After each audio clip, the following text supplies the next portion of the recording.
Bismillahirrahmanirrahim. Alhamdulillah wassalatu wassalamu ala Rasulillah wa ala alihi wa sahbihi wa man tabi'ahu wa wala. Amma ba'd.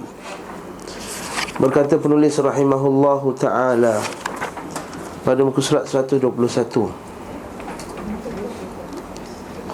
pada muka surat 121, kelompok yang melarang melagukan Al-Quran mengatakan, hujah kami dalam masalah ini ditinjau dari beberapa segi. Pertama, riwayat Hudzaifah bin Al-Yaman daripada Nabi SAW, bacalah Al-Quran dengan irama Arab dan suara-suaranya. Maksudnya Al-Quran ni kita baca dengan irama yang sesuai dengan kearaban Al-Quran itulah. Janganlah baca Al-Quran dengan irama Jawa. Betul tak? Sebab apa? Sebab bila kita iramakan dengan irama selain daripada irama Arab, nanti dia punya harakat tu dia lari. Saya tak nak buat contoh lah, tak kerti nak buat contoh tu. Kita boleh tengok sendiri macam mana bila dia nak tarik pada sebagai macam kita, hatta kita lah. Macam kita nak buat lagu kan, sekarang ni zikir-zikir nak buat lagu. Dia kata kadang-kadang Subhanallah wa bihamdihi, dia nak buat lagu. Kadang-kadang bila dia lagukan tu, dia tertarik pada harkat yang tak sepatutnya kita panjangkan. Itu jadinya sebab apa bila kita nak melagukan semua benda. Apatah lagi kalau kita lagukan dengan bukan irama Arab, seperti yang maklum lah. Dan waspadalah kamu terhadap irama ahli kitab. Lagi satu, jangan kita melagukan Al-Quran, zikir-zikir dengan cara ahli kitab.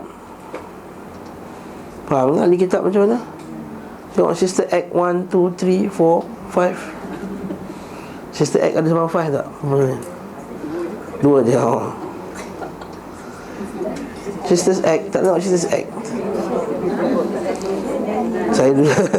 Saya dulu tengok lah, pernah tengok lah cerita tu, tapi tak ingat lagi lah. Apa, Whoopi Goldberg. Kan dia nyanyi lagu dalam gereja tu. Janganlah nyanyikan Al-Quran macam tu. Macam dia pakai Bible, kemudian dia nyanyikan Bible tu, bagi hymns kan, HIMNS tu. Dia nyanyikan lagu-lagu dalam Bible. Memang ada satu bab dalam Bible tu, memang bab menyanyi.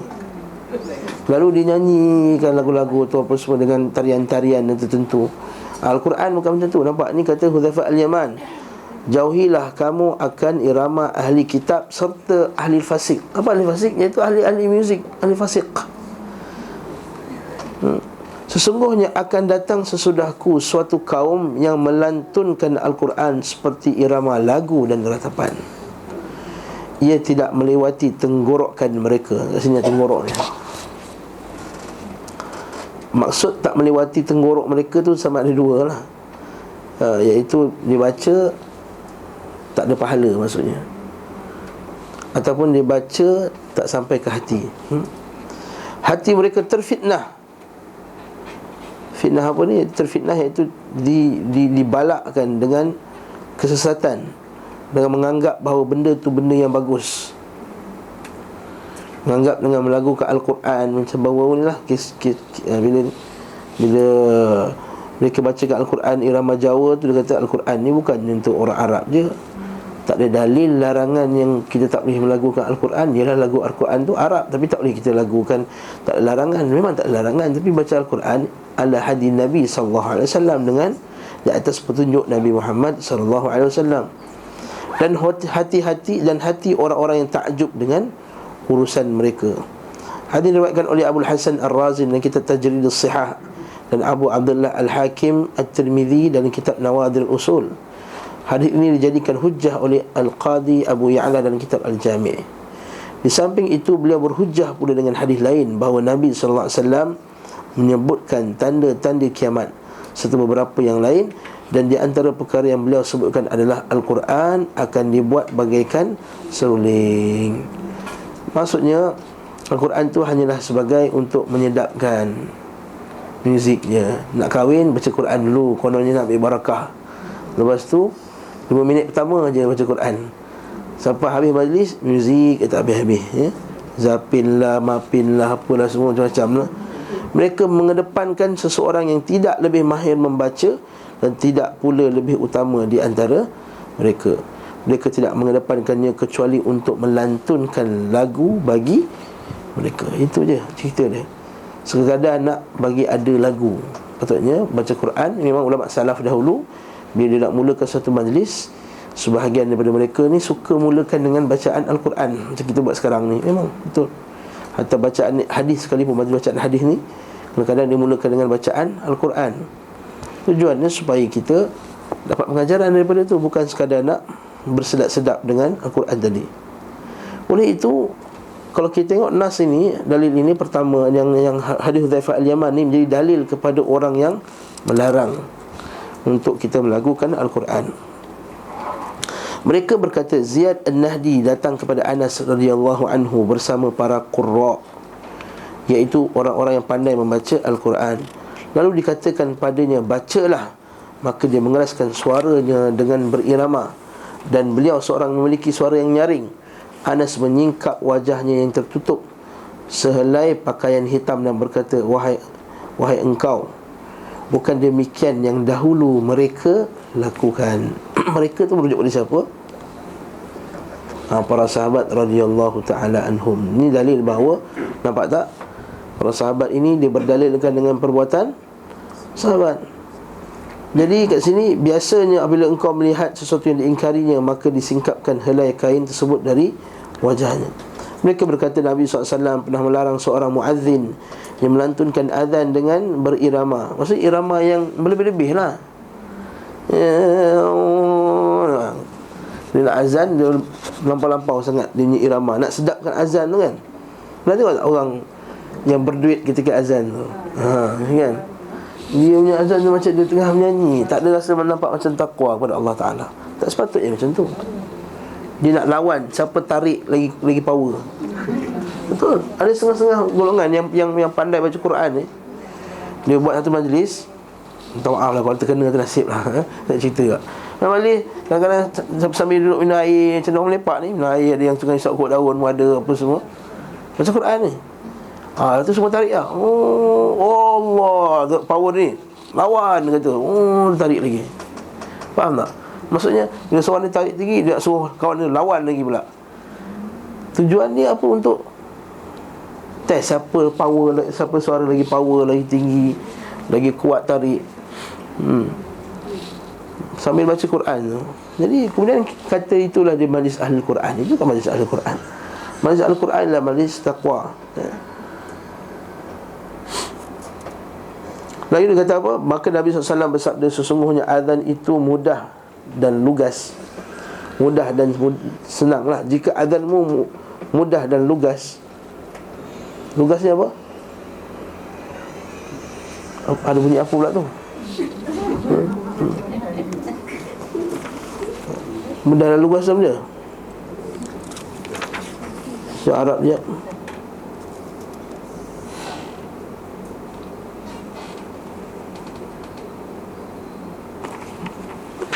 Mana dia? Sahlun samhun. Innal adhan sahlun samhun. Sahlun ni macam kita lepaskan macam tu je. Lugas tu sebenarnya apa? Ada kataan yasmah, samah dengan yasmah. Yasmah maksudnya dia melepaskan lah macam tu, dia maafkan macam tu. Maksudnya bukan dia mudah dan senang lah, maksudnya mudah dan bersahaja. Itu orang naik azan, Allahu Akbar, Allahu Akbar. Nah, dia tak perlu macam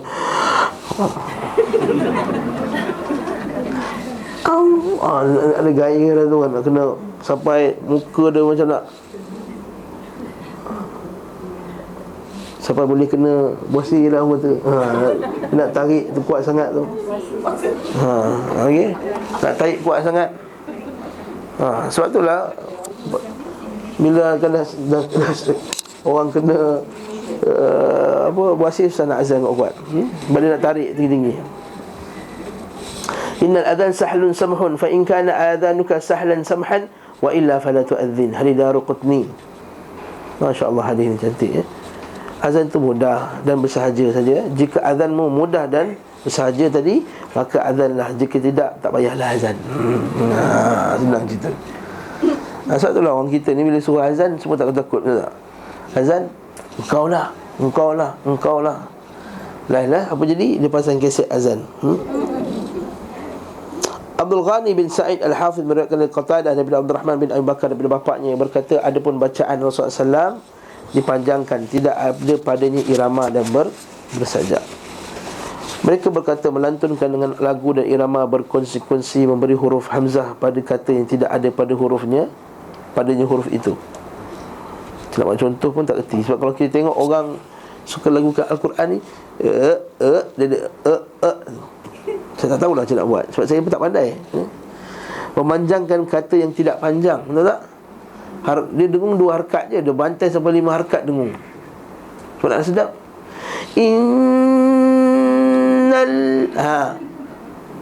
Berapa harakat dah tu? Itulah lebih, dah melampau-lampau, okay? 1 waw hingga mendapat 2 waw, kan? Dan 1 ya menjadi sejumlah ya. Orang suruh 2, 4, 6 je. Dia sampai 8 sampai 10. Maka hal ini berkonsekuensi pada penambahan huruf Al-Quran. Dan tentu saja demikian tidak diperbolehkan. Mereka berkata tak ada batasan yang tidak boleh diperbolehkan dan yang diperbolehkan. Maksud yang ini hujah seterusnya. Dia kata, macam mana kamu kata kalau boleh itu, boleh lagu, macam mana boleh itu? Satu dia kata baik tutup jalan terus. Kalau boleh itu, macam mana boleh? Kalau tak boleh pula, setakat mana yang tak boleh? Jadi lebih baik tak payah langsung. Macam hujah ni, mereka berkata tidak ada batasan yang tidak diperbolehkan dan yang diperbolehkan dalam hal ini. Bila diberi batasan tertentu, bererti mengucapkan sesuatu tanpa dalil daripada kitabullah dan agamanya. Kalau kita kata had dia, mesti lagu dia macam ni je lagu dia, kita kata datang dalil mana kamu nak hadkan macam ni? Tak ada dalil juga. Faham ya?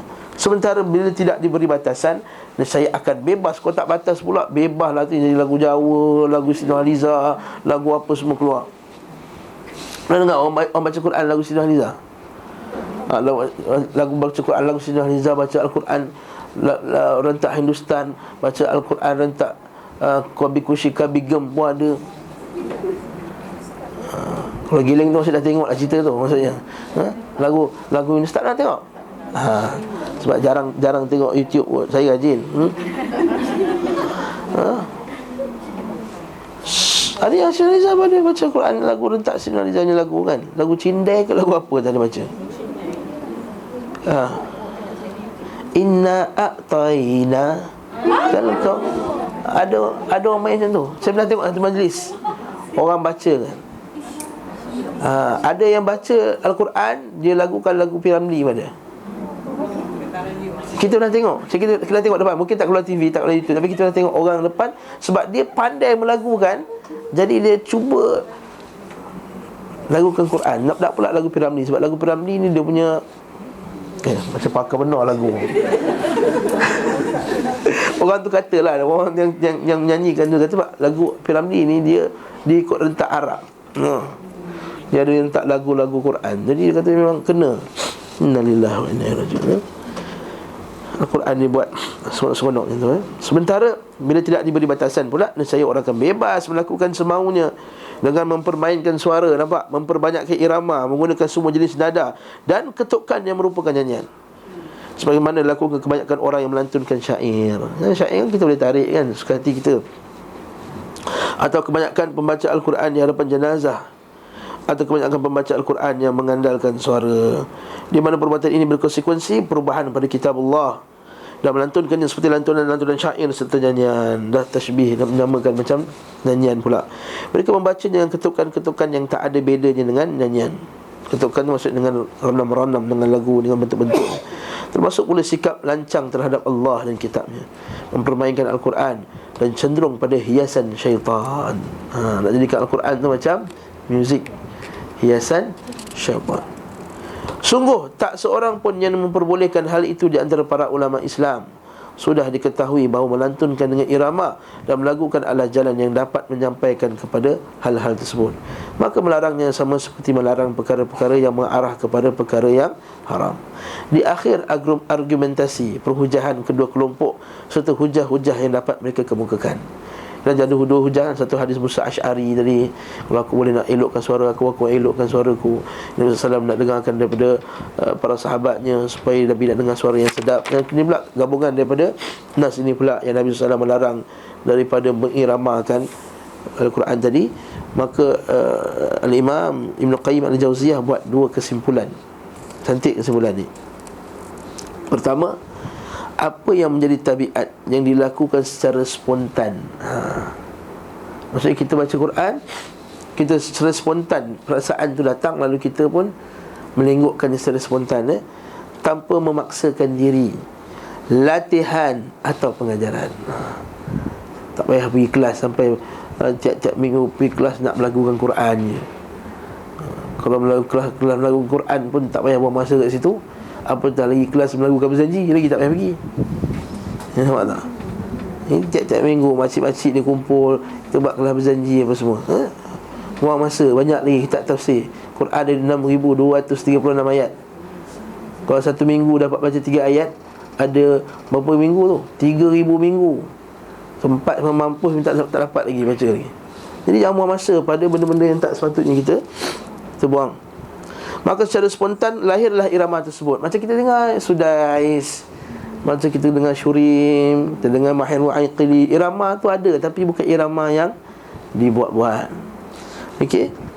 Bila demikian halnya, maka diperbolehkan meski tabiat itu dihiasi dan diperindah. Seperti perkataan Abu Musa Al-Asy'ari kepada Nabi SAW, kalau aku tahu engkau mendengarkan, nescaya aku akan memperindah untukmu dengan seindah-indahnya. Orang sedih dan yang diliputi kegembiraan, serta orang yang dilanda cinta dan rindu tak mampu menolak rasa sedih dan gembira ketika membaca Al-Quran.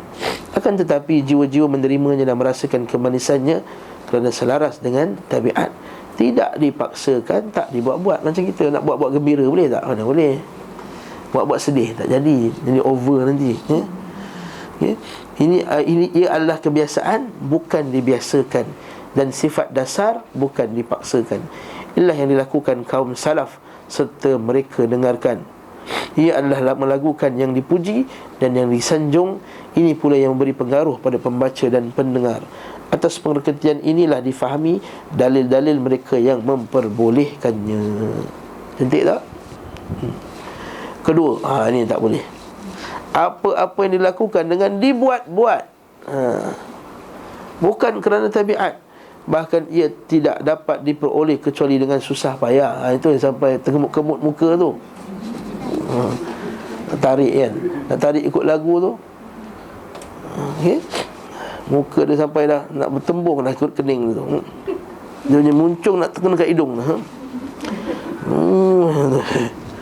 Seperti mempelajari irama nyanyian dengan lantunan-lantunan sederhana dan dibangun di atas ketukan-ketukan khusus serta not-not yang disitukan dengan kan. Kalau kau tak boleh macam ni, kau kena kau dia naik. Tu dia marah kita tu. Masa kita ngaji tu. Lagi tak boleh dah, kata. Suara saya sampai sini. Kau kena berlatih. Lepas ni kau balik rumah, kau masuk kepala kau dalam kolam, kau jerit kuat-kuat. Betul. Siapa ngaji Taranum? Dia suruh ngaji macam tu. Lepas tu dia ada air dia khas untuk apa? Untuk buang kahak-kahak apa semua tu. Lepas tu ada latihan-latihan suara, pernafasan lah, apa benda. Ini kau nak pergi silat, kau nak pergi apa ni? Allah kau tak boleh. Waktu dia tak jadi bersahaja, tak jadi apa? Tak natural. Ada 7 cara bacaan. Tak, itu qiraat. Itu qiraat lain. Qiraat tu macam mana Al-Quran tu diturunkan. Itu lagu. Itu lagu. Yang ni bukan kalau qiraat Ibn Abi Asim apa semua itu lain. Itu macam mana Quran tu diturunkan. Qiraat Nafi' apa semua tu. Qalun apa semua itu macam mana Quran tu ni lagu dia apa sebut kan? Bayati yang biasa dia A'udzubillahi minasyaitonirrajim. Bismillahirrahmanirrahim. Dia lagu rendah tu, dia lagu rendah. Naik. Sini kau kena naik, dia kata. Kau tak boleh stay macam tu sampai akhir surah, dia kata. Barakallahu fikum. Saya bukan nak ngutuk, kalau orang tu ustaz ngutuk lah. Saya bukan ngutuk. Kau nak mengaji sekadar untuk menambahkan maklumat, tak apa. Tapi jangan kita jadikan nak baca Quran mesti macam tu. Tak nak, kita nak jadi, kita takut jadi bid'ah nanti. Takut dia jadi bid'ah. Dia kata siapa baca Quran tak ikut lagu tu, tak betul. Sebab ada golongan ekstrim di kalangan mereka yang pandai lagu ni. Dia kata siapa yang baca Al-Quran tak ikut lagu tu, yang berapa banyak lagu tu? 7 kan? Maka dia tak betul bacaan. Sampai ada di kalangan ekstrim di kalangan mereka, bila dengar Imam Mekah sudah kata, dia ni bukan reti lagu pun, dia main belasah lagu dia je. Nampak? Dia kata ni lagu dia main belasah je, sengau je, dia kata. Dia kutuk lagi. Yang dia belajar dari mana? Dia ada lah, guru-guru memang ada qari-qari lagu ni. Sebab itulah orang sekarang dah silap perkataan qari tu. Perkataan qari tu pun dah silap dah makna. Dulu para salaf dulu, perkataan qari maksudnya orang yang hafal Quran dan faham betul makna dia dan menguasai Al-Quran tu, itu baru qari. Zaman sekarang yang masuk pertandingan tu yang qari. Faham tak? Ada ni qari ni. Rupanya qari apa? Qari pertandingan. Jadi bila sebut para qari, dah lain dah. Qari kita yang kita yang salaf faham sebelum ni dah berbeza dengan qari pada zaman sekarang. Minta maaf saya sebut dah. Keluar YouTube keluar lah, lantak lah. Tapi nak cakap benda ni, akhirnya fokus manusia lain. Berminggu-minggu pertandingan dibuat semata-mata nak baca Quran, siapa paling sedap lagu dia. Buang masa, patutnya buatlah pertandingan. Siapa hafal Quran paling banyak dan siapa hafal tafsir paling banyak, lagi bagus. Macam dibuat di Saudi sini. Kan buat pertandingan, siapa hafal Quran 4,000, 5,000 ringgit gaji, 5,000 rial hadiah dia. Baru-baru ni budak Malaysia menang 100,000 kat mana? Kuwait ke kat mana, Qatar. 100,000 budak Malaysia menang, yang Aiman tu, siapa nama dia tu? Yang sekarang Muhammad tu, budak taman tu. Belajar kat Turki sekarang. Malam tadi 100,000 juga? Malam tadi 100,000 kilauan emas.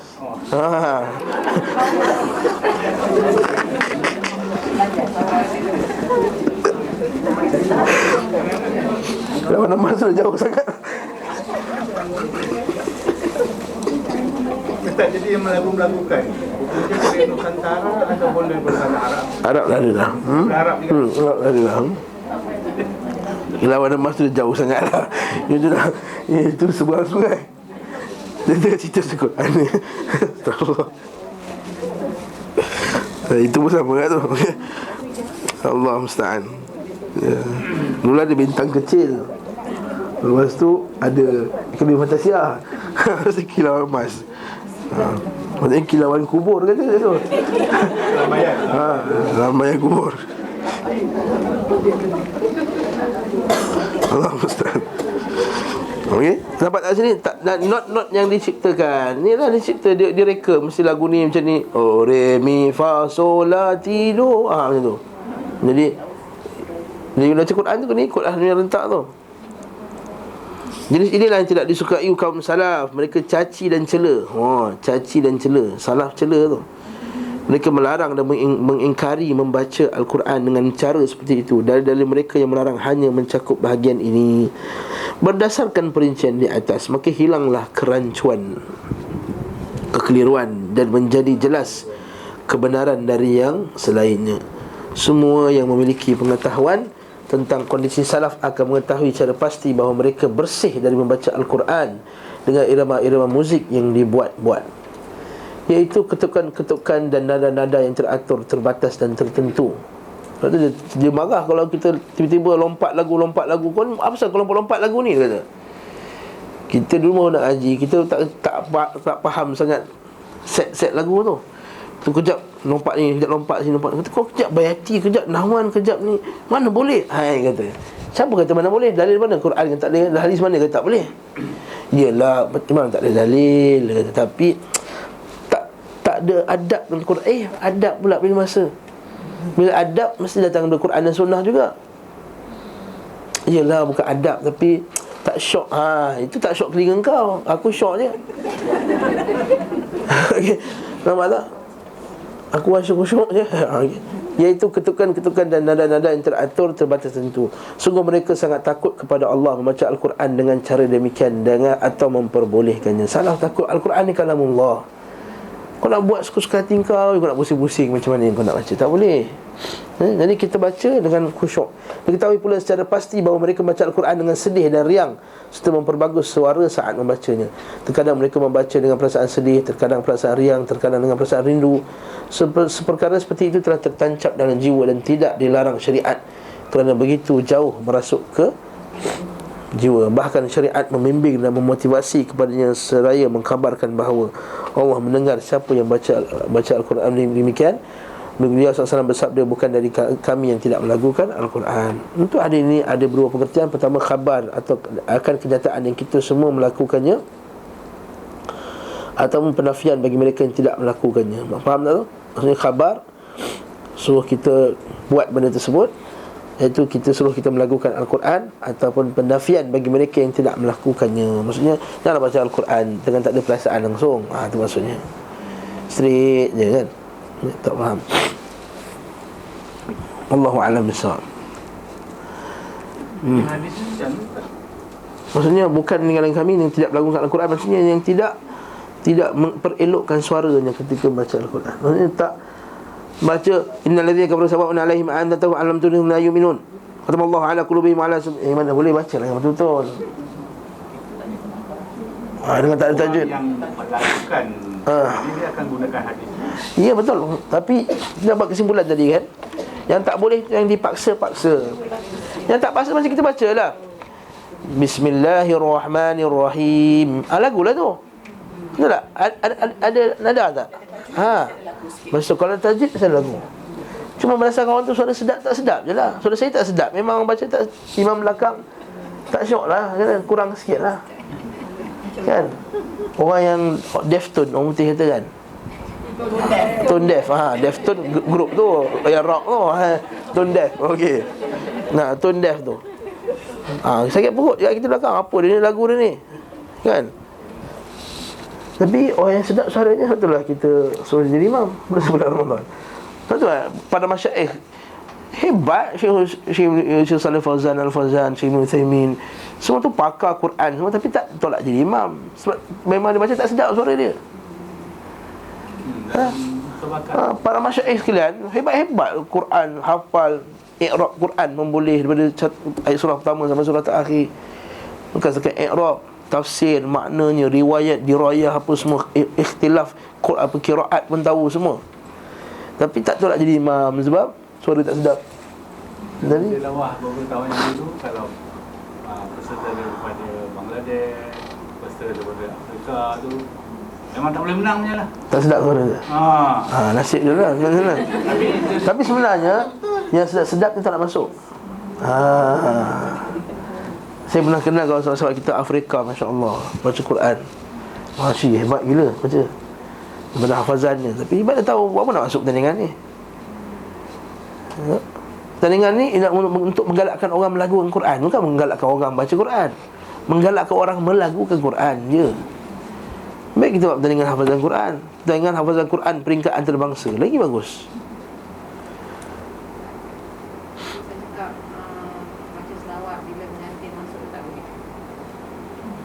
Baca selawat masing-masing lah. Bukan sekadar pengantin masuk, siapa-siapa masuk dia selawat. Upacara baca selawat ketika pengantin masuk. Bagi saya tak payah. Allahumma salli ala Muhammad. Datang tu. Kita pengantin je ni. Nampak cleavage dia.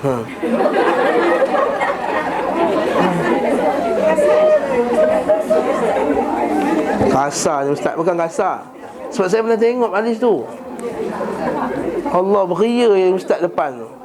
Allahumma salli ala Muhammad wa lahina krap pam bung pang mau masuk.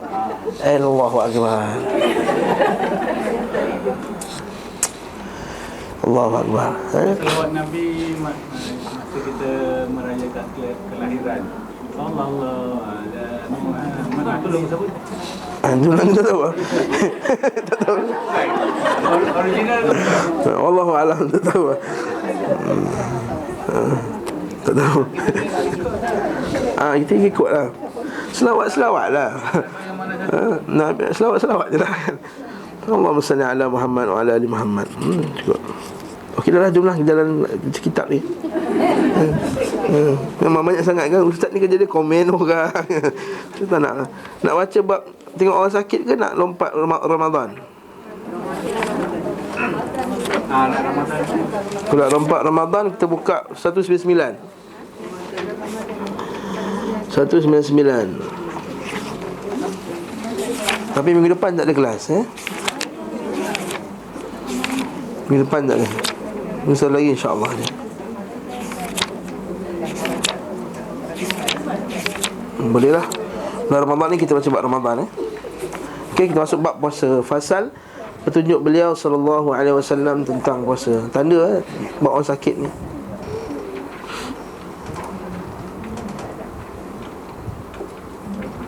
Okey. Berkata penulis rahimahullah. Memang ulang balik.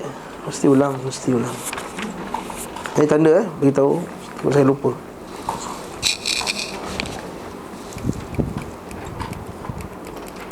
Okey.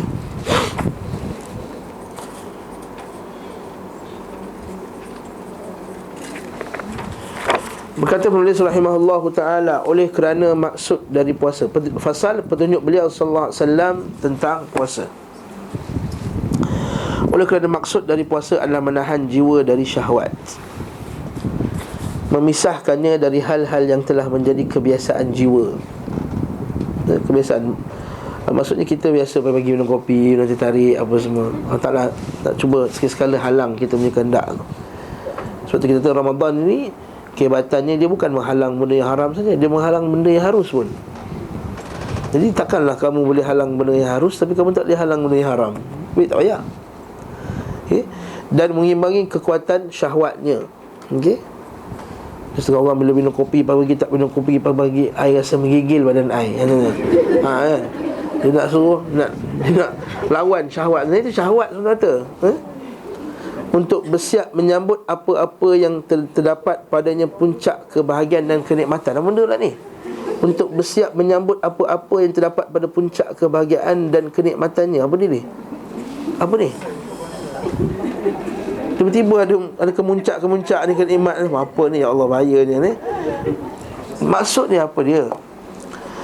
Tujuan kita puasa ni untuk menyiapkan diri kita untuk mendapat kebahagiaan yang sebenar. Bukankah bahagia tu bila kita bebas daripada nafsu syahwat? Kita ni sebab kita tak bahagia, sebab kita ni terhalang nafsu syahwat.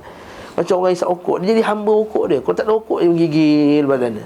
Dia sangka dia dapat isap okok tu nak dia puas. Sebenarnya bila tak dapat okok, dia sebenarnya dia dah terikat jadi hamba. Macam setengah orang lah, hamba kepada apa lagi, fashion contohnya, hamba kepada makanan.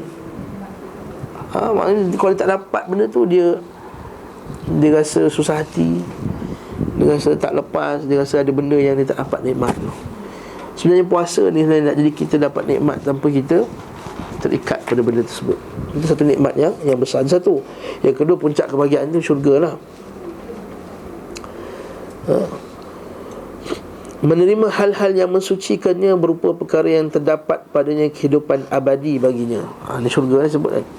Mengalahkan rasa lapar dan haus dari tuntutannya.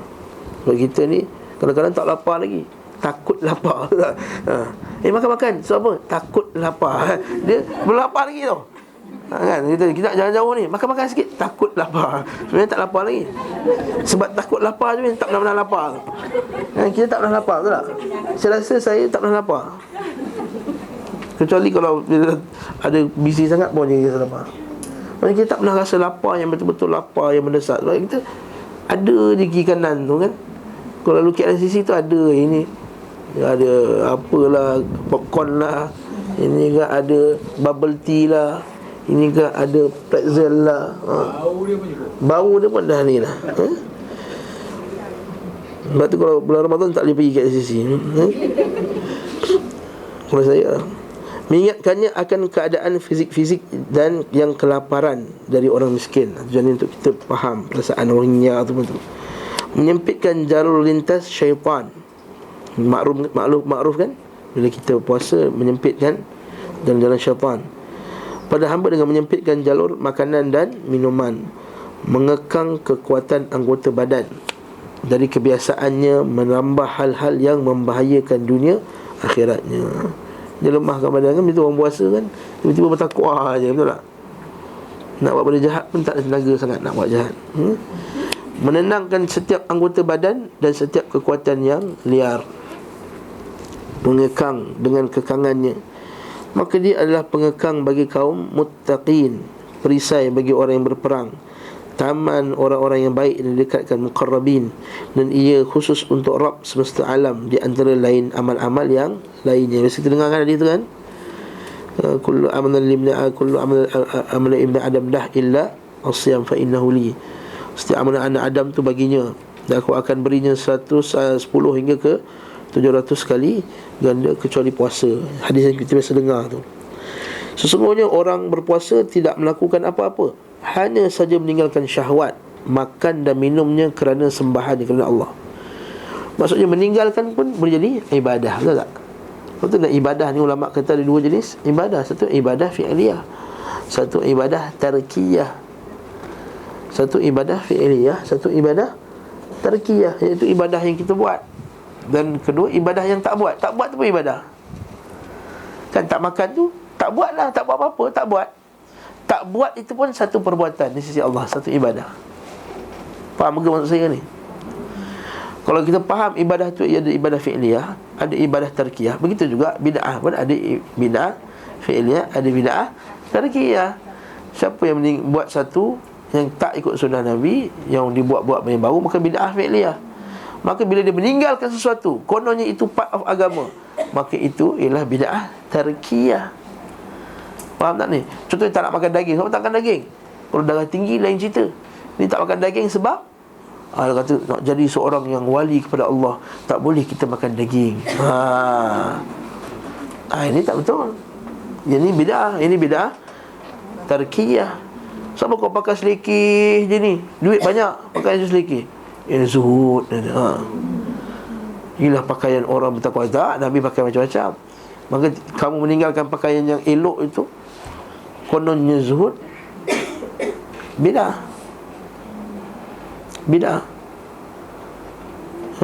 Tapi kalau kerana nak apa, kerana dia nakkan, tak nak bersombong-sombongan, pakai pakaian biasa je, orang nampak pun tak tahu, dengan pakaian dia tak tahu dia ni kaya ke miskin, tak tahu.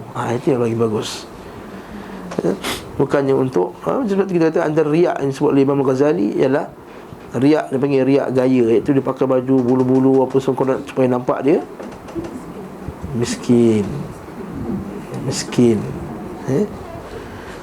Wa amma sa'ila fala tanhar wa amma bi ni'mati rabbika fahaddith.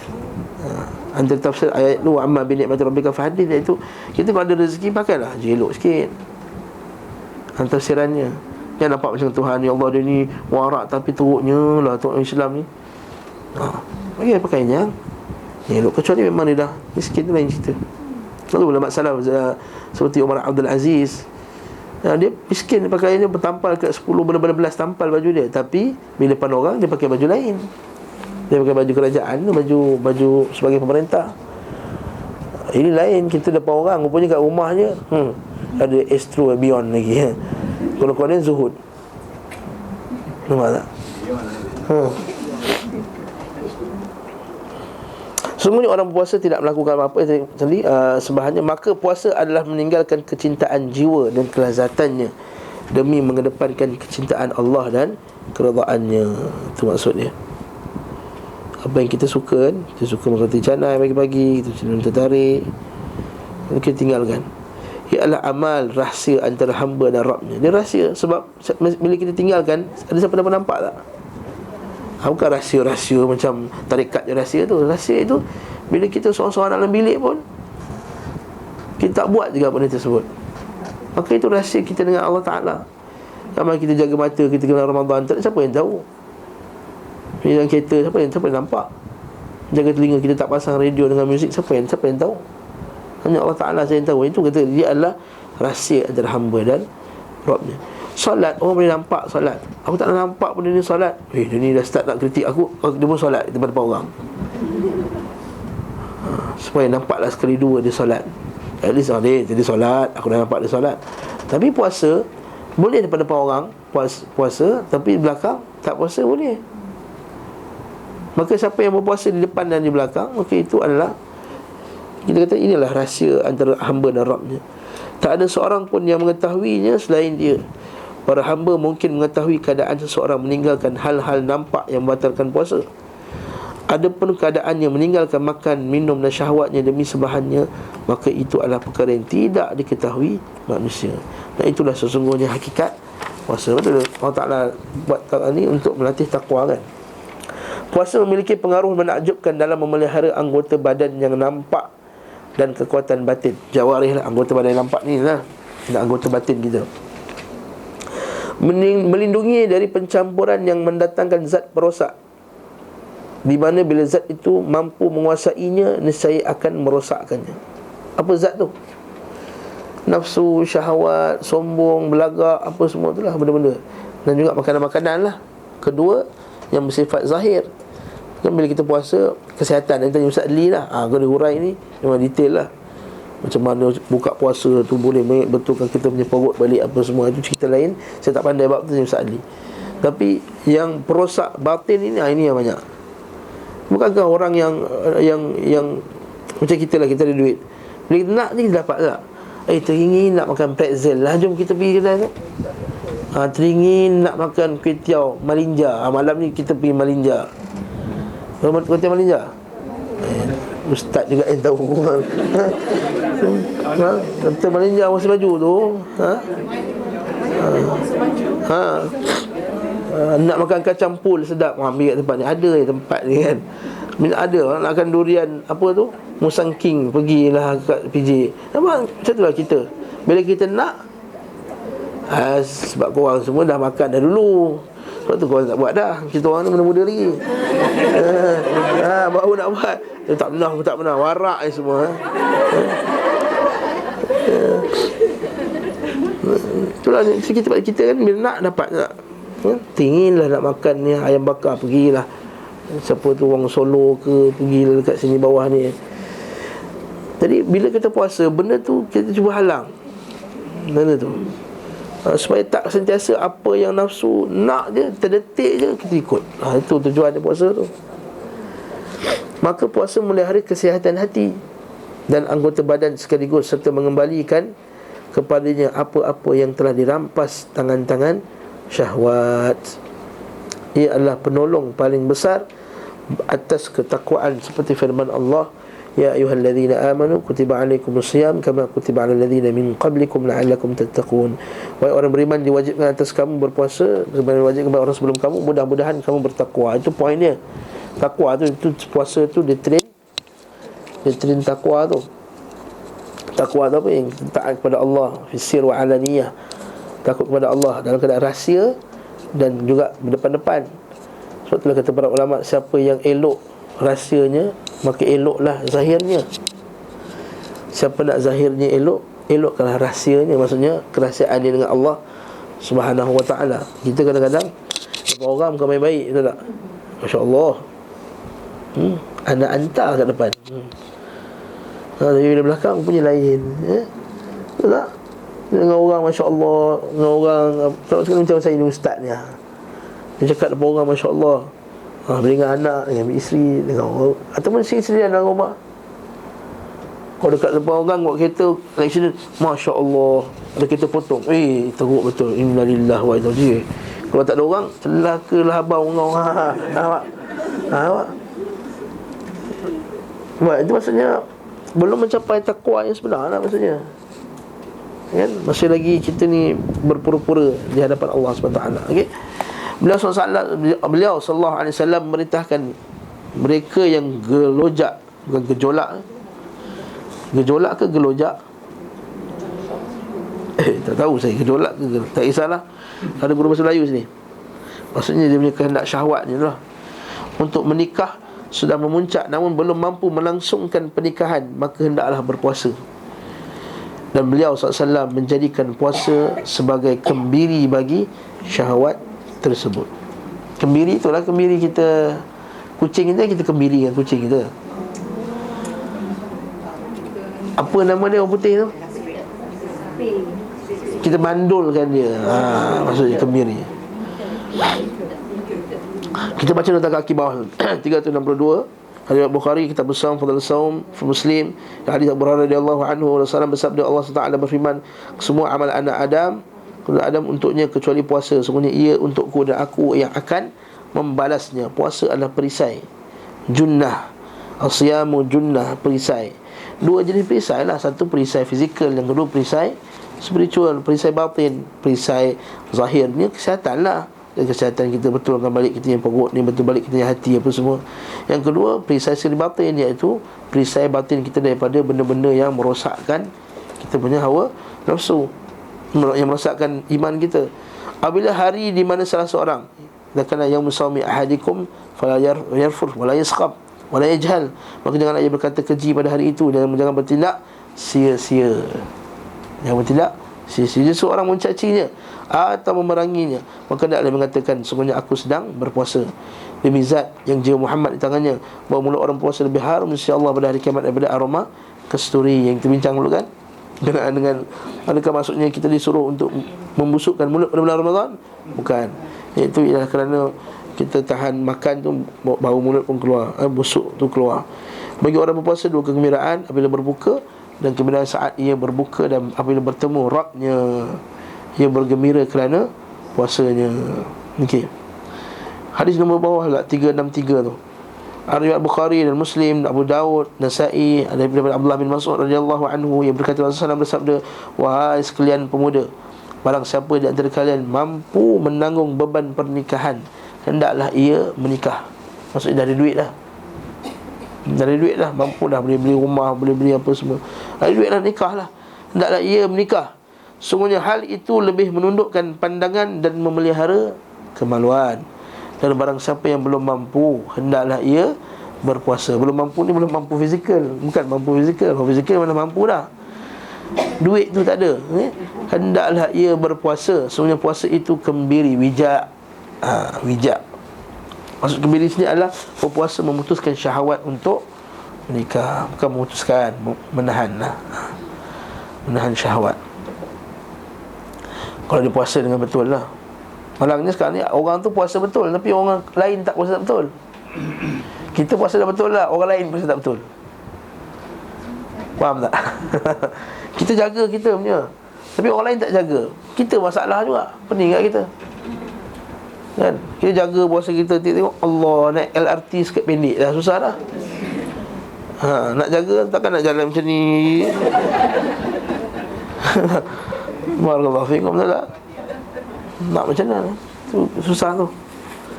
Lepas tu ada satu iklan tu kan, bagus iklan tu, tapi di ban pula. Bila iklan tu dia tunjukkan bahawa orang yang bukan Islam ni bulan puasa pakailah elok sikit, hormat. Tiba-tiba iklan tu di ban sebab resis, dia kata. Patutnya betul lah, tu nasihat yang patutnya kita sampaikan kepada mereka. Itu janganlah bulan puasa ni pakailah elok sikit.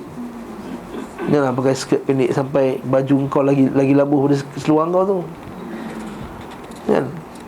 Maksudnya oleh kerana maslahat puasa disaksikan akal sihat dan fitrah yang suci, maka Allah SWT mensyariatkannya untuk hamba-hambanya sebagai rahmat ke atas mereka. Dengan ni rahmat ke atas mereka. Jadi kita, akidah kita adalah apa yang Allah SWT perintahkan kepada kita adalah semuanya li maslahah kita.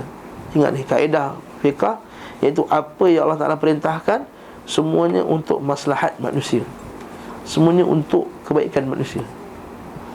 Walaupun kita nampak macam tahan kita ni lapar, bukan baik apa ustaz, sakit perut lagi, tak, kebaikan yang lebih besar daripada tu. Ini kaedah yang kita perlu faham. Dan bukan hanya pada puasa saja. Yang mungkin puasa sebab kita boleh dapat tahu hikmah melalui sains, betul tak?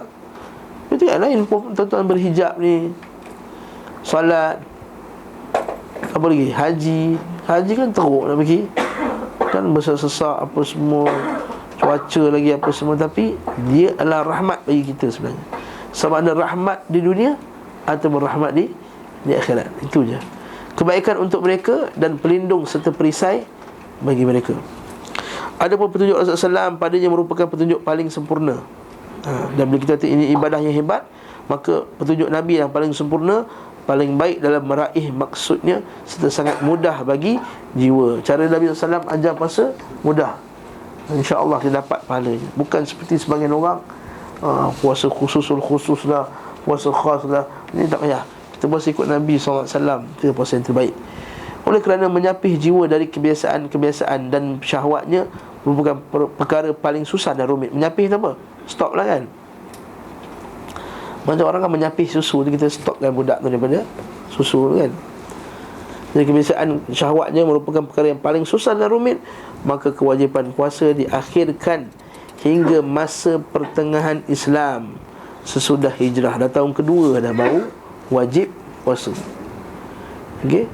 Di saat jiwa-jiwa telah menempati tauhid. Maksudnya kalau dah tahun kedua hijrah, maksudnya 15 tahun dah para sahabat masuk Islam. 15 tahun dah Nabi dakwah, ya? Dan lebih kurang 10 tahun lepas solat diwajibkan, ya? 5 tahun, afwan, bukan 10, 5 tahun lepas solat diwajibkan dengan perintah Al-Quran. Maka jiwa-jiwa itu pun diarahkan kepada puasa secara beransur-ansur. Sebab puasa susah kan? Nak pula orang masuk Islam. Okey, bilakah puasa diwajibkan? Kewajipan puasa ditetapkan pada tahun kedua hijrah. Rasulullah SAW wafat dan telah berpuasa sebanyak 9 Ramadan. 2, 3, 4, 5, 6, 7, 8, 9, 10, 11. 10 lah, 9. 11 tak sempat. Sebab Nabi wafat bulan Muharram juga kan. Bulan Rabiul Awal kan. Rabiul Awal juga. Muharram, Safar, Rabiul Awal tak sempat. Yang Nabi kata kalau sempat kita jumpa tahun depan, kita puasa kan. Puasa apa tu? Hari 9 hari bulan tu. Tapi tak sempat, Kemudian pada awalnya puasa diwajibkan serta diberi pilihan. Okey, puasa ada 3 peringkat ni, Yang pertama, puasa diwajibkan tapi diberi pilihan antara puasa ataupun tak puasa. Ya, boleh puasa disuruh, tapi siapa yang tak nak puasa boleh juga, tapi kena ganti dengan fidyatun ta'amu miskin, kena bagi fidyah. Itu pada awalnya. Okey. Kemudian dipindahkan dari pilihan ini kepada keharusan berpuasa. Lalu ditetapkan memberi makan hanya untuk orang tua, laki-laki dan wanita. Peringkat kedua macam ni. Peringkat kedua tu, kalau dia puasa, kalau masa berbuka tu dia tidur, masa berbuka tu dia tidur sampai besoknya dia kena sambung puasa, tak boleh makan. Itu peringkat kedua. Lepas tu peringkat yang macam kita ni, itu peringkat yang ketiga, ya? Lalu ditetapkan, tapi boleh dah ringkaskan peringkat kedua tu, okay? Kemudian dipindahkan dari pilihan ini kepada keharusan berpuasa. Lalu ditetapkan memberi makan hanya untuk orang tua, laki-laki dan wanita. Jika mereka tidak mampu berpuasa, pada kondisi demikian keduanya tidak berpuasa, namun memberi makan setiap hari seorang miskin. Apa dalilnya? Yang kita baca bawah tu, Riwayat Bukhari daripada Ibnu Abbas tentang firman Allah, wa 'alal ladzina yutiqunahu fidyatun ta'amu miskin. Dan orang-orang yang tidak mampu, maka susah berpuasa, maka hendaklah bayar fidyah. Ayat ini tidak mansuh, tidak dihapuskan. Bahkan ia berlaku untuk orang tua, laki-laki dan perempuan. Sebab asalnya kan, siapa yang tak mampu, maka bayar fidyah. Asalnya pilihan kan. Lepas tu ayat tu kekal lagi, tapi bukannya dimansuhkan, tapi dikekalkan pada orang tua, orang yang seumpama dengannya. Faham tak ni? Maka mereka memberi makan untuk setiap hari puasa satu orang miskin. Bacaan dengan lafaz yutawwaqunahu bersusah payah ala qiraat Ibnu Mas'ud. Kalau tak tengok ayat, orang tak faham lah. Buka lah ayat Baqarah tu, surah Baqarah. Ya Allah Ta'ala, syahrul Ramadan alladhi unzila fihi al-Quran bila kamu nampak saja Ramadan, falyasum, wa man kana minkum maridan aw ala safarin fa iddatun min ayyamin ukhra, wa 'alal ladzina yutiqunahu. Ayat tu bunyi dia macam ni, yutiqunahu. Ejaan dia macam ni.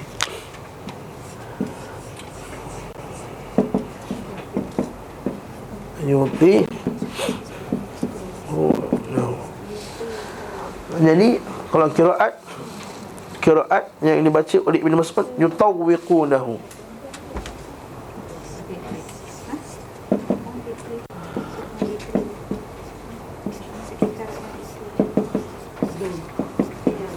Okey.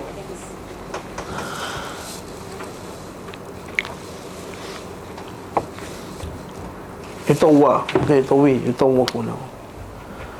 Tak boleh sekejap je, tak ada masalah. Bagi orang yang tak datang, tak dapat lah tengok ni. Taklah semua tak datang dapat special juga semua datang.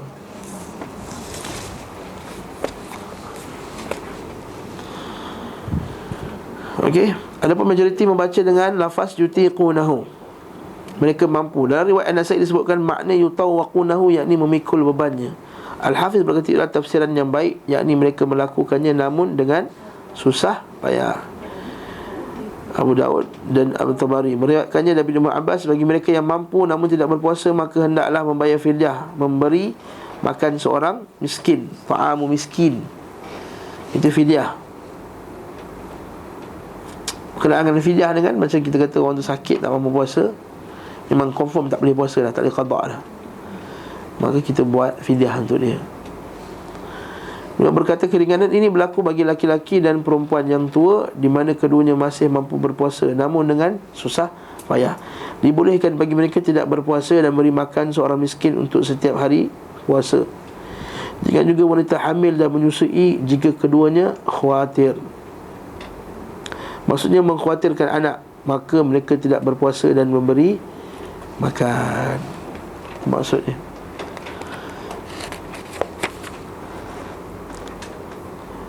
faham tak ni?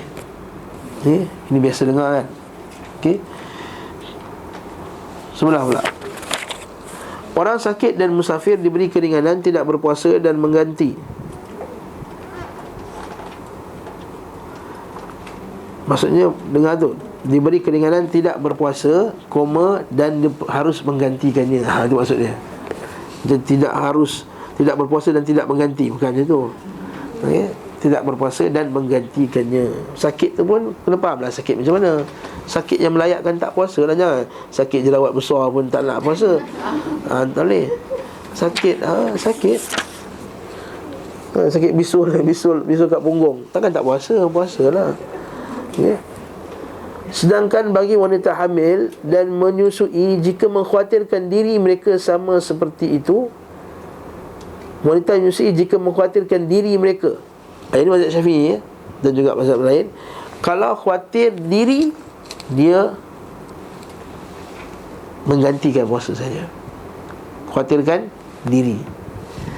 Dan bila keduanya mengkhawatirkan anak, maka di samping mengganti juga memberi makan miskin setiap hari. Inilah gabungan qada dan juga kena bayar fidyah. Ada asas tak? Ada asas. Ini bagi kita jangan tak mazhab Syafi'i tak tentu pasal, kata tak betul. Sekarang orang belajar sunnah, itu adalah setengah kitab fiqh sunnah disebutkan bagi perempuan yang mengandung ni, dia hanya bayar fidyah saja, mengikut sebagian seperti Ibnu Umar dan lain-lain kan. Fidyah saja, tapi bukanlah kita kata pendapat yang suruh ganti dan bayar fidyah itu tak ada asas. Baca bawah 365. Hadis riwayat Ahmad, Tirmizi, Abu Daud, An-Nasa'i, Ibnu Majah, At-Tahawi, At-Tabari, daripada hadis Anas bin Malik yang berkata, Rasulullah SAW bersabda, sesungguhnya Allah Tabaraka Ta'ala menghilangkan dari orang musafir separuh salat dan orang hamil serta menyusui puasa. Salatnya valid. Hadis ini memiliki darjat hasan. Kami tidak mengenal bagi Anas bin Malik tersebut selain hadis yang satu ini. Praktik yang berlangsung di kalangan ahli ilmu bahawa wanita hamil dan menyusui jika mengkhawatirkan anak mereka, maka boleh tidak berpuasa dan mengganti.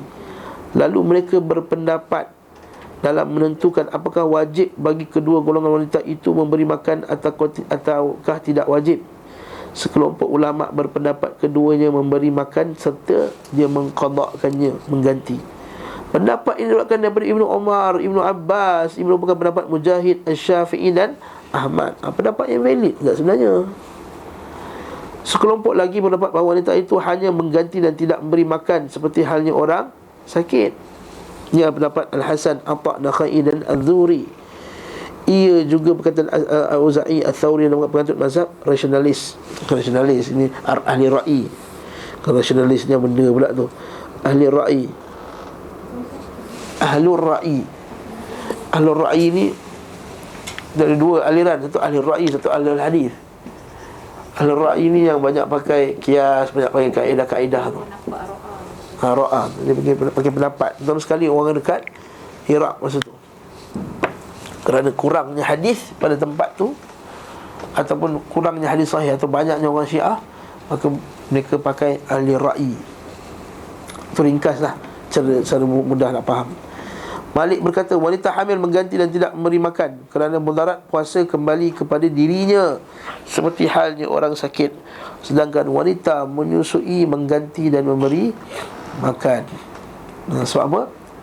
Dia bukan hal untuk dia, hal untuk orang lain. Jadi kalau orang tanya nak buat macam mana Ustaz? Kalau orang tu tak atas yayasan taklim, saya kata buat dua sekali. Yang atas yayasan taklim pula tanya, datang tak kelas fiqah? Kalau tak datang, buat dua sekali. Kalau datang kelas fiqah Ustaz Idris hari Ahad, buatlah apa yang anda belajar, dan apa yang anda yakin tepat dengan dalil. Ya? Itu cara kita selesaikan masalah. So mereka tidak berpuasa bukan kerana kekhawatiran sakit, bahkan mereka dalam kondisi sihat. Betul tak yang menyusu tu? Oleh kerana itu ditutupi dengan memberi makan seorang miskin. Sebab seperti orang sihat dan kuat namun tidak berpuasa kan, macam orang musafir lah. Bukan badan dia sakit pun, jadi dia kena bagi juga, dia kena ganti, dia kena qada juga. Dan juga macam orang awal Islam, dia boleh diberi pilihan untuk memberi makan. Lepas tu dia gabungan kedua-dua sekali. Ustaz faham ke ni? Sebab apa ada gabungan ni Ustaz? Sebab orang sakit dia qada, orang tak puasa dia kena qada, dia beri pilihan kan. Orang musafir dia kena qada. Dan di awal Islam pula, bagi orang yang sihat dia tak puasa, dia kena bayar fidyah berdasarkan ayat Quran tadi tu kan, walladzina yutiqunahu fidyatun ta'am miskin. Yang tak mampu baginya atau berat baginya untuk menyusu, fidyatun ta'am miskin. Jadi itu adanya penggabungan ni. Jadi penggabungan ni juga ada asalnya dalam Quran dan sunnah Nabi sallallahu alaihi wasallam. Cuma cara faham berbeza, itu lantaklah. Jadi kita kata kita hormat semua pendapat dalam masalah ni. Jadi saya kurang setuju pada orang kata ini tak sunnah, sampai gabungkan tak sunnah. Kita dengar dari masyaikh kita sini dekat dalam Masjid Nabawi sini, para masyaikh kata ada tiga pendapat. Kalau anda nak pilih mana pendapat yang anda rasa lebih yakin, maka ambillah pendapat tersebut dalam Masjid Nabawi sini. Jadi janganlah kita yang baru mengaji sikit ni, baru 3 kelas sana sini, lepas tu nak declare dalam Facebook tak sunnah benda tersebut.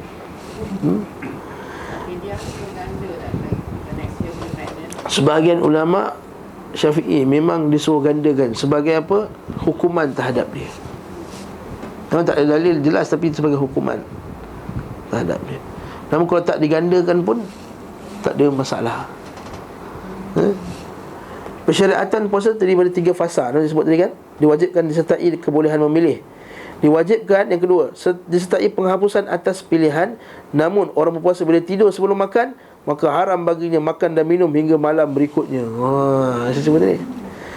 Hal ini dihapuskan dengan fasa yang ketiga. Mari kita baca cerita dia kat bawah. Tadi cerita dia.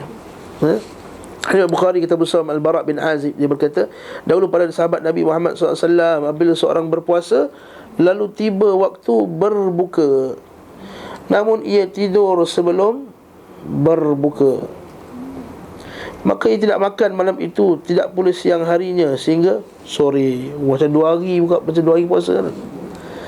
So, Qais bin Syirmah Al-Ansari sedang berpuasa. Ketika tiba waktu berbuka, ia datang kepada isterinya, berkata padanya, apakah padamu makanan? Belum, tidak ada, akan tapi aku akan pergi mencari makanan untukmu. Dan hari itu dia bekerja sehingga dikalahkan oleh kedua matanya. Itu Islam Arab Qala Bani Naum, matanya telah mengalahkannya. Macam kita lah dalam kelas, mata telah mengalahkan kita. Isterinya datang menemuinya, dan ketika dia lihatnya, ia berkata, sungguh kecewalah engkau. Habislah isteri nampak, habislah engkau. Ketika tengah hari esoknya dia pingsan. Hal itu disebutkan kepada Nabi SAW. Maka turunlah ayat ini, maka dihalalkan bagi kamu untuk malam puasa berhubung dengan rafathu ila nisaikum. Sehingga ayat maka dia kata, kulu washrabu hatta yatabayyana lakum al-khaytul abyad min al-khaytul aswad min al-fajr. Maka minumlah hingga jelas bagi kamu benang putih dan benang hitam. Itu je. Maka ada tiga period. Alhamdulillah kita tak ada pada period kedua. Okay? Alhamdulillah. Bukan setakat pengsan mampu. Yang ada ni pun pengsan. Yang dah buka satu jug air bandung pengsan lagi. Fasal seterusnya, memperbanyak ibadah pada bulan Ramadan. Termasuk petunjuk beliau sallallahu alaihi wasallam di bulan Ramadan adalah memperbanyak berbagai jenis ibadah. Jibril alaihi salam mengajarinya Al-Quran di bulan Ramadan. Apabila beliau SAW ditemui Jibril, maka keadaannya lebih dermawan. Jibril mengajarinya Al-Quran di bulan Ramadan. Itu dia yang datang sunnah tadarus ni. Dia tujuan tadarus ni untuk apa? Betulkan bacaan kita balik. Dah setahun sekali jumpa kan, betulkan bacaan balik. Ini tak jumpa untuk khatamkan cepat. Itu je kita kata bagi-bagi kan. Ada 30 orang, grup 1 baca juz 1 sampai 5, grup 2 6 sampai 10, grup 3 11 sampai 15. Lepas tu bajet-bajet lah. Tu kan tarikh dia 27 Ramadan khatam Quran. Buat balik khatam Quran, bagilah pulut, bagi telur, kain pelikat, apa semua. Tu pusinglah keliling Wallahu ahad, apa semua khatam. AI dah khatam bulan ni. Baca kelang-kelabut balik. Apa gunanya? Biarlah kita tadarus tu, duduk sekali baca, kita cek, lepas tu betulkan balik. Dan mana buka karat tu betulkan balik. Mana yang tak biasa baca Quran tu, nak panaskan balik enjin tu kan, maka kita nak betulkan bacaan betul bagus. Dan kalau tadarus tu ada satu yang pandai baca Quran, macam malaikat Nabi pun Jibril yang cek. Kita siapa cek? Sendiri mau ingat. Mana mungkin. Aku sendiri mau ingat, jadi sudes lah semua. Kalau baca sendiri, semua rasa macam Imam Mekah. Semua masing-masing baca. Dia paling sedap sekali ya. Apabila SAW ditemui Jibril, maka keadaannya lebih dermawan. Ini kesan bila mujalatus salihin, mujalasatus salihin. Bila kita selalu mujalasah dengan para orang alim dan orang baik, maka kita pun akan bertambah baik. Itu antara hikmah hadis tu. Dalam keadaan kebaikan melebihi angin yang bertiup, rihim mursalah. Maksudnya angin bertiup ni dia tak kisah, macam tu je. Maka dia buat tanpa berkira-kira, macam sedekah. Beliau SAW adalah manusia paling dermawan dan lebih hebat lagi di bulan Ramadan. Pada saat itu beliau SAW memperbanyak sedekah dan kebaikan, memperbanyak Al-Quran dan salat serta zikir dan iktikaf. Wallahu ta'ala alam bisawab. Minggu depan saya tak ada, tapi kuliah kita akan buat satu kuliah khas oleh Al-Fadil Ustaz Az-Zahari kita. Tajuk ni adalah adab-adab dengan Al-Quran, yang dia akan kupas daripada kitab Al-Imam Nawawi, Adab Hamalatul Quran, adab penanggung Al-Quran. Maksud tanyalah, boleh ke tak ada wuduk, ke tak ada wuduk Ustaz? Boleh ke tak benda-benda ni semua? Apakah bid'ah ketika baca Al-Quran? Apakah sunnah dan kesalahan-kesalahan ketika orang baca Al-Quran? Soalan, seorang perempuan yang hamil atau menyusukan anak dan tidak berpuasa semasa puasa Ramadan, adakah perlu mengqada puasa? Baru jawab tadi. Mana pandangan yang lebih rajih? Saya kata yang rajih wallahu a'lam. Ada syekh kata rajih puasa saja. Ada syekh kata yang rajih ialah fidyah saja. Ada syekh kata rajih dua-dua sekali. Saya merajihkan pendapat mazhab Syafi'i lah. Saya kata buat dua-dua sekali. Kalau sebenarnya ada dalil yang kata sebagian salaf seperti Ibnu Abbas ke? Ibnu Abbas siapa? Yang dia hanya membuat makanan selama berapa hari, 30 orang. Dia tepuk 30 orang untuk 60 orang untuk bagi makan sebagai fidyah dia, sebab dia menyusukan anak. Isteri dia menyusukan anak, dia buat macam tu. Wallahu a'lam. Kita baca kitab-kitab sahih fiqh sunnah dan lain-lain, memang mereka merajihkan pendapat yang hanya qadha, hanya fidyah saja untuk orang yang menyusu, menyusu dan mengandung ni. Okey. Wallahu ta'ala a'lam bis-shawab. Adakah fidyah akan berganda setiap tahun? Tadi pun baru jawab. Jika tidak menggantikan, sebahagian ulama' dia kata digandakan sebagai hukuman. Namun memang tak ada dalil yang jelas dalam masalah ni. Memang tak ada dalil yang jelas dalam masalah ini. Ialah kerana fatwa sebahagian, tak salah saya sebahagian salaf juga berfatwakan sedemikian. Wallahu a'lam bissawab.